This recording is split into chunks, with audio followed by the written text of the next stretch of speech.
तो स्वागत है ब्रेक के बाद एक बार फिर। हालांकि हम अपने सहयोगी अनुराग को शुक्रिया कर चुके थे, लेकिन एक तस्वीर आपको दिखानी जरूरी है, वहां जाना इसलिए जरूरी है कि वो ज्योतिरादित्य सिंधिया जो शकुनी मामा कहते थे शिवराज को, वो ज्योतिरादित्य सिंधिया जो पानी पी पी के शिवराज को कोसते थे, शिवराज कहते थे माफ करो महाराज, पब्लिक कहती थी हमारा नेता शिवराज, वो सब एक साथ हैं। ये तस्वीरें आपको दिखाना जरूरी है। वो एकता और थी, ये एकता और है नए सिरे से।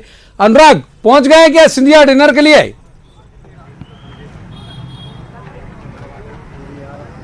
देखिए, शिवराज सिंह चौहान तो अपने बंगले पर पहुंच गए और कुछ ही देर के बाद ज्योतिरादित्य सिंधिया भी आएंगे। और ये हम आपको काफिला दिखा रहे हैं पीछे, क्योंकि हमें जानकारी मिली है कि शिवराज सिंह चौहान अभी बंगले पर पहुंचे हैं और इसके बाद ज्योतिरादित्य सिंधिया आएंगे, यानी कुछ देर के बाद सिंधिया यहां पर पहुंचेंगे और उस दौरान फिर ये चर्चा आगे बढ़ेगी। जी ठीक है, तो हम शरद का रुख कर रहे थे। शरद हमारे दूसरे सहयोगी बीजेपी दफ्तर से हमारे साथ मौजूद है। शरद, वही सवाल जो अनुराग से किया, कितना पानी पी पी के सिंधिया कोसते थे, ये पूरे लोगों के निशाने पर सिंधिया थे। मुझे याद है आपने ही कवर किया इलेक्शन कैंपेन और इलेक्शन पूरा, विधानसभा और लोकसभा, उस वक्त निशाने पर सिंधिया होते थे, नंबर 2 पे कमलनाथ। आज ये नए बहुत ही एक अलग तरह की खूबसूरत एकता देखने को मिली, क्या कहेंगे आप इस पर?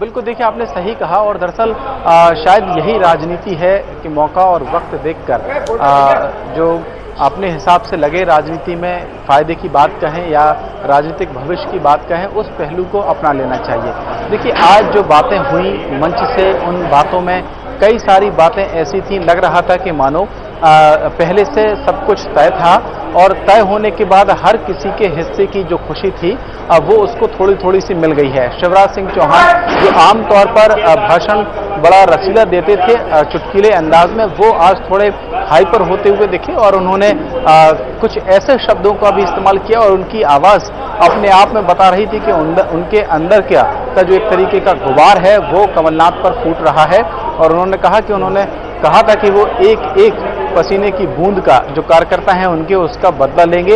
हालांकि इस हाइपर में वो एक ऐसा शब्द भी कह गए जिसको लेकर अब कांग्रेसी कुछ सवाल भी उठा रहे हैं। वो शब्द उन्होंने लंका ढाने के लिए विभीषण का इस्तेमाल किया। इसके अपने मायने निकाले जाएंगे राजनीतिक तौर पर। जी, उन्होंने इसी तरीके का एक उनका कुछ शब्द इस तरीके से थे कि लंका ढहाने के लिए विभीषण की जरूरत होती है और आज उनके साथ में सिंधिया मौजूद है। हालांकि उन्होंने सीधे तौर पर नहीं कहा, लेकिन इसके मायने समझे जा सकते हैं। वहीं ज्योतिरादित्य सिंधिया खुद ये बात कहते जा रहे थे कि उन्हें मालूम है कि आप लोग क्या सोच रहे होंगे, कि आज जब आप उनके साथ में थे तो दूसरी बातें करते थे और आज आप जो बोल रहे हैं वो दूसरी बातें बोल रहे हैं। इन सब के बीच में उन्होंने 2-3 बातें ज़्यादा महत्वपूर्ण की।